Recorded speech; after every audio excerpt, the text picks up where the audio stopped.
episode is about passion, how trying to build a career in something you're passionate about defines your journey and sometimes causes you to stumble onto the thing that makes you the most successful. Anas Bukhash is an Emirati serial entrepreneur. He is the founder of multiple businesses in the UAE in the last few years.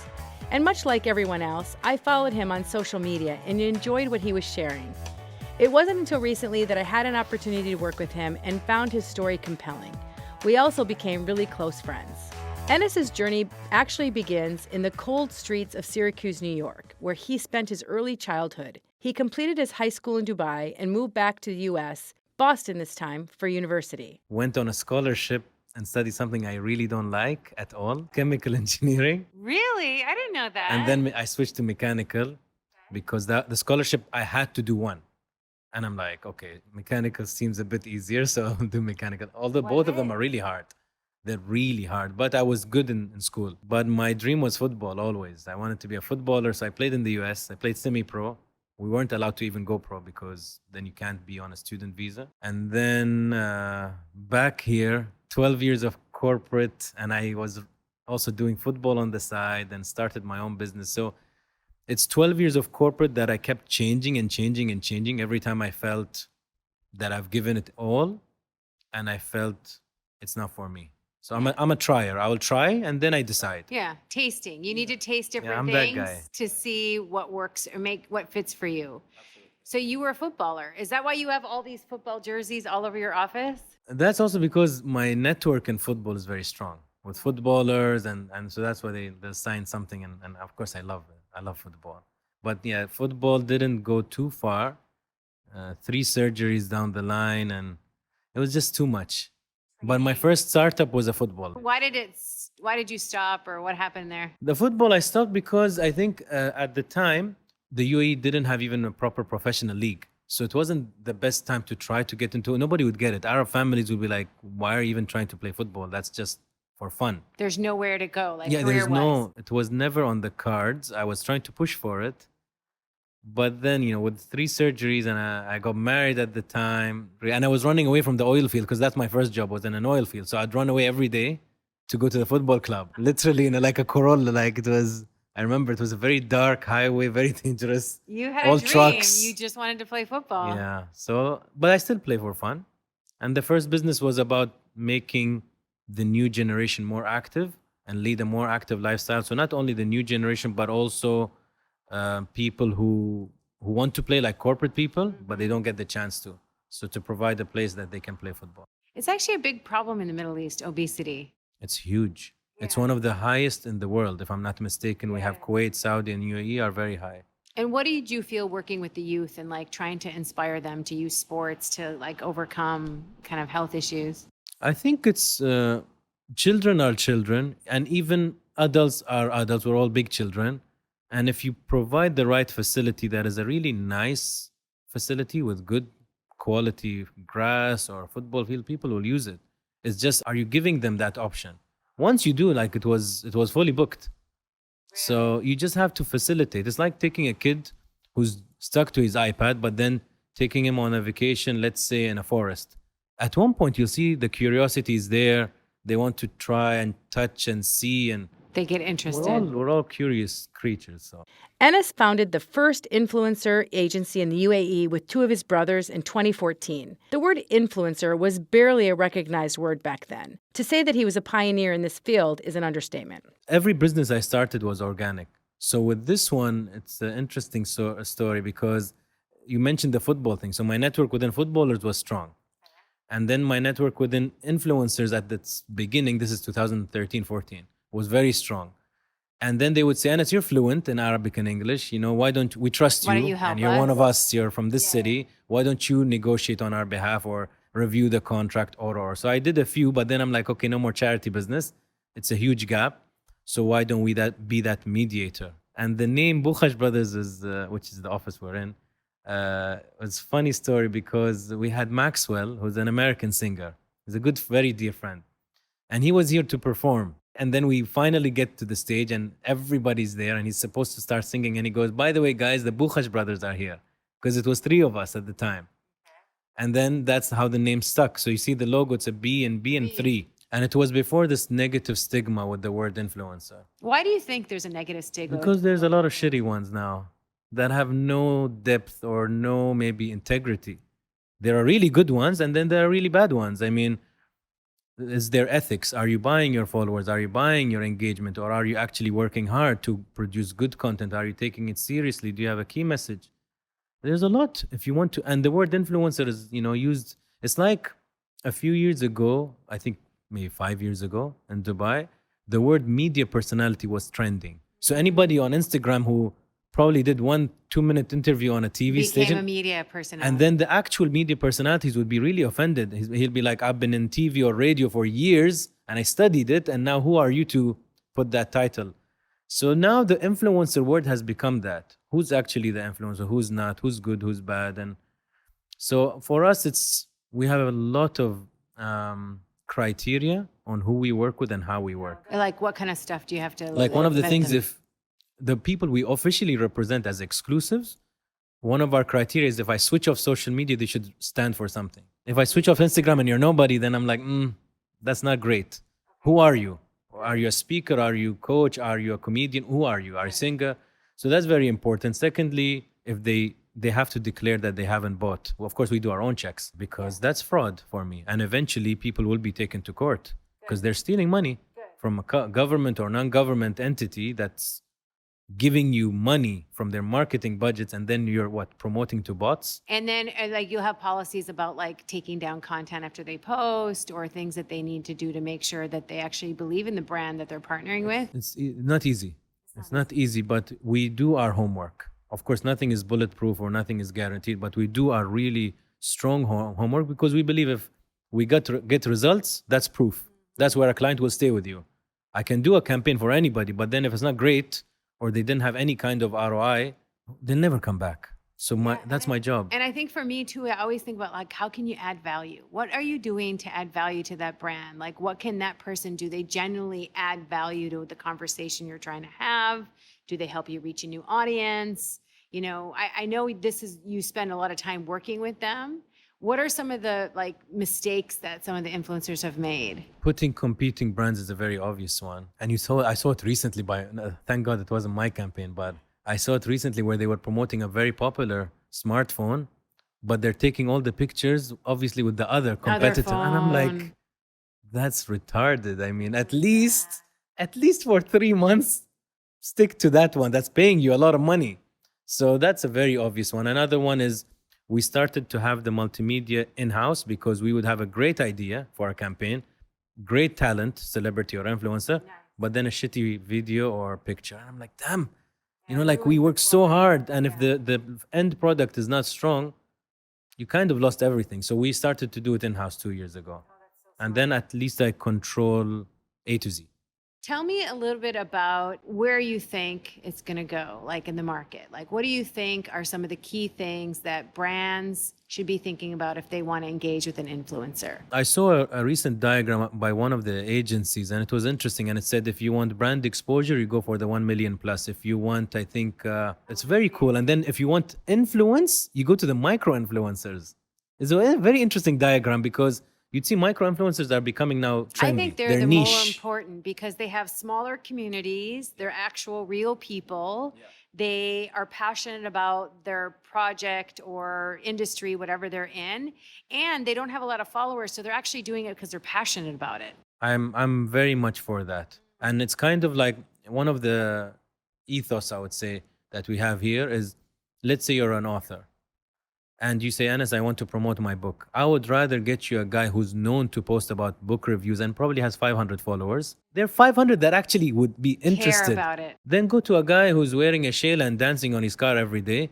And his audience, okay, fine, they love comedy, but they don't even care about your book. You'll probably get 1% of them that'll be like, okay, book. But then you spend so much more. You could have got 10 micro-influencers that only deal with books. So it's not always about who has the most brand. But let's say there's a circus. Yeah, you'd go to a guy with really big reach and tell him, okay, there's a circus in town. But then if it's specific, sports, comedy, politics, you find your micro-influencers, an army of them also. As a young Emirati entrepreneur with a large following, Anas has the ability to make a real impact. This was the basis on how he created #AB Talks, a video talk show where he talks to talented people with the focus on youth, tackling all kinds of conversations and sometimes taboo topics and things we don't talk about day to day, such as depression and relationships. The AB Talks idea is quite an old idea, like at least 4 years ago, maybe. It was on my mind a long time ago. I need to go back to my old PPT files to see the first one that I did. Presentations. And I remember discussing it with Her Excellency Noor Al-Kaabi. I remember discussing it with Sheikh Abdullah bin Zayed, just as friends and to get their feedback. And then I discussed it with a lot of people. And Noora was very supportive in the beginning. And she still, I think, is with 2454. And she's like, let's find you a producer to produce this show. But then the producer had to leave. So, when one of those things that I guess the timing was just didn't happen. I got busy, the producer left, and it trickled down and died out. But didn't die out, it was archived in my head. And then I reached now where I have a very talented multimedia team. And I'm like, wait a minute, now I have the network and I have the team in-house and I can do things the way I want to do them. I don't need to be bound by a government or media agency or anybody. I can do things in my You can style. go direct to the internet. So I'm like, let's do it now. And she was one of my guests, so I saw. pleasure. But that's the idea behind the AB Talks, to answer you specifically, was to show the human side behind the titles of a person. So if it's a royalty, the human behind the title of being a royalty. If it's a minister or a footballer or a singer or an influencer, who's this person? I don't want to talk about their achievements. We all know them. They're on Google. But let's talk about depression. Let's talk about marriage. Let's talk about your childhood. And recently, it's funny, out of the last 3 guests, 2 of them broke down. Try to kill yourself? Yeah, like I thought it was like the thing that I would solve shit, Like I thought that was like the thing that would make it stop, but it didn't. Do you think a lot of people go through that? I think so. I think we don't really talk about it here. It's me just trying to be very raw and really trying to see who's the human being. So for me, it doesn't matter. Yes, of course, AB Talks has a lot of popular people with very strong reach. Yes, that's one, but it's not enough. I want famous achievers, sure. But do they have substance? Do they have a message? If you don't, you're not going to be on the show. It's not about, wallah, I want reach and followers. No, it was a pure passion project.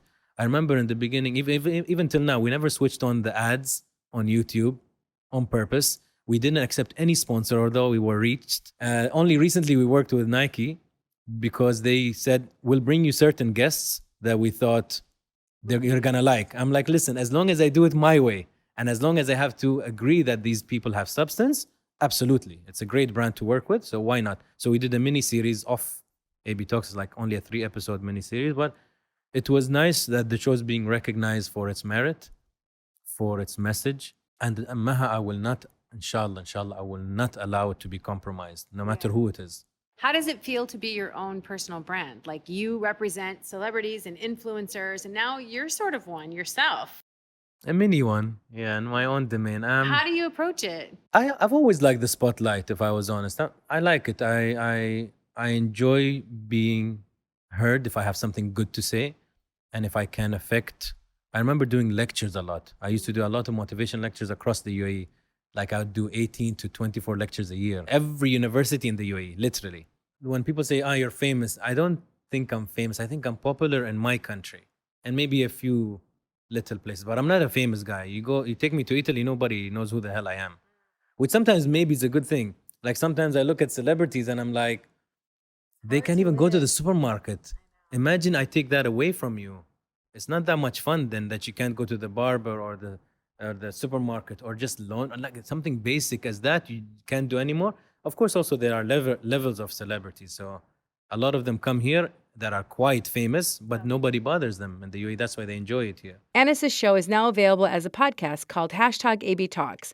So go check it out and give it a listen on your favorite podcast player. Anas is the true definition of a serial entrepreneur.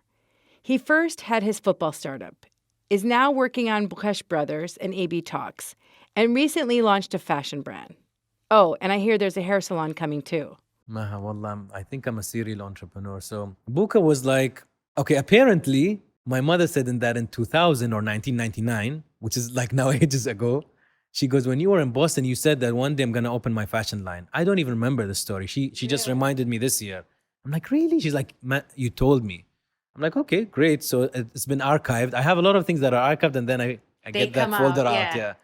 So then I wanted to create a brand because I think the Arab world is getting now more into fashion, and they're not only about logos all over their t-shirt. It's now more subtle and more tasteful, that they realize there are other things than the typical brands, without mentioning names. So I thought, let's do something that is very high quality. Yes, it's expensive, but we're getting like the best of the best material. And it took us a year and a half to do 6 pieces. Really? Yeah, because it's the first time we do it, and I really wanted. I can't just put You an wanna do it expensive right. price. I want you, when you hold the t-shirt, like, wow, this is really good leather or good cotton. So we wanted to do it where, let's say, even the geek in the school, when he wears it, he gets that 5% swag or attitude. I'm like, why not? Even the comic reader, let him feel like Feel he has cool. something. So the way when we dress, when we can walk differently. If you're wearing your most beautiful dress and you've done your hair, You feel different. you would have a walk certain differently in the confidence. yes. Yeah. So I'm like, let's make clothes that are comfortable, stylish, but you can wear them in a supermarket and you don't look out of place, and you can wear them in a restaurant, top one, and you still fit. They won't tell you it's off or whatever. It's more like, it's not the clothes that as soon as you get home you want to just change. No, it's fine. It's comfortable. How did you decide to do this? You're a designer, manufacturer, drop shipping, online retail, e-commerce. The website we built with a New York designing company, because I suffered finding somebody in the region. Honestly, in my personal experience, disaster.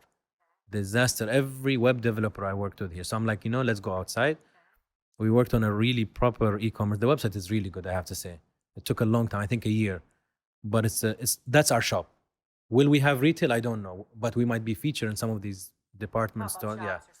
But so far it's online. And I like it that way. Very global. The first photo shoot was in LA. So it's cool, different, It's a global brand, global citizen. No, but it's an Emirati brand. The people behind it are Emiratis. Yeah, as you see local brands that are fashion can come from the Middle East and come from the UAE and come from Dubai. Yeah, why not? Yeah, why not? That's the most two words one of the most two words I live by. So apparently, maybe 8 months ago, somebody came to my office and said that this guy who knows you was like, why the hell is he opening a hair salon? So that's number 4. So he's like, why is this guy even opening a hair salon? I mean, why? So this girl was telling me the story. And I looked at her and like, why not? I'll try. If it fails, I'll close. But I'm the guy who always wants to try. Even with my kids, I'm like, Baba, did you eat this? No, it's not nice. I'm like, did you try? No. Okay, can't say. Try it, finish it, then come and tell me if you like it or not. And then, Allah, halwa, it's nice. I'm like, you see, you try. But if you try and then tell me I don't like it, I will respect you. And it's very important to be self-aware. A lot of people like to do things that they're bad at. And a lot of people are like, Anas, what's the secret to being successful? There's no secret formula. Maha, you're successful in your domain, I am in mine. But I would say, do something you're passionate about that you're really good at. Not passionate and you're shit at. Yeah. Like you see these talent shows, a lot of people are really, really passionate about singing. Somebody's lying to them, or I don't know who the hell their friends are, but something is off. They have false confidence. The confidence is misplaced. How do you make the trade-off? It's tricky. I think Nido, who's my best friend, said something interesting. He said, he was talking about himself. He's like, I'm the one who researches a lot and then does, but I might lose the chance. He's like, Anas, you're the type that does and learns along the way. And when he said that, I'm like, yeah, I am that type. Like, I will take a jump, but a calculated risk. I'll always risk. I think you can't innovate without risking. I mean, when we did Bukhash Brothers, we were literally the first license to do influencer marketing in the UAE. Nobody did it before. Ahdaf, the first indoor football field with artificial grass. Nothing existed. Today, mashallah, there's so many. Is it because I always want to be the first? No. It's just timing-wise, I had an idea and I wanted to start something. Even the hair salon now will be the first of its kind. It's in a warehouse. Anas' story is just the kind I want to be able to share on Savvy Talk. It's inspiring to the young entrepreneurs coming out of this region, my region, and creating such a large impact through both businesses and on social media, and in the way they communicate as well. And of course, I asked him for his savvy advice for all of you. I can only give Maha generic advice because I think each case is different. It's very difficult to say or judge a situation without knowing all the context. I always say passion is what will make you stay and do something even if everybody's telling you not to. It will make you stay even when you're not getting the approvals that you need to get, or you're not making money the way you think you deserve. It's kind of what I think Steve Jobs said, that it's the crazy ones that persevere because everything is telling you not to. It's very true. And that passion you need, because if you're doing things for money, in the first year you don't make good money, you will close, or the second year. I think passion is the fuel. I think you have to plan, which is the boring part. I always say there are 3 P's. Passion, planning, and there's this quote, I think, if you fail to plan, you plan to fail. And I've tasted it in our business, especially in Ahdaf. We lost a lot of money with an expansion. And I don't think you should plan like for 5 years because things change. I don't like when someone, what's your 5-year plan? But if you tell me, Anas, I have a general direction, okay. Anas, I know what I'll do in 2019, sure. So planning and then perseverance. I think these 3 are really important. And to add on to the typical 3 P's that I always mention, it relates to the passion thing. If you don't have a story, Maha, you don't last. If you build a brand without a proper brand story and purpose, it doesn't resonate, it doesn't sustain. It can do well, it can be trendy like a milk cake today in any bakery. Oh, milk cake, everybody likes milk, so everybody's putting milk cake on their menu. But if your coffee shop or your bakery doesn't have that passion, it doesn't stay. Okay, speed round. I want to talk with Anas outside work. Sure. What TV shows do you like to watch? I like a lot. I loved The Young Pope, Vikings, Game of Thrones, obvious answer. Handmaid's Tale was good. It was dark. And I like sometimes the light ones, like Entourage was fun. Like it's those, you don't need to think. True Detective was good. Californication was funny. I love TV shows. And I like documentaries and stuff, yeah. Your music of choice? I love, I don't like music that you have to just jump.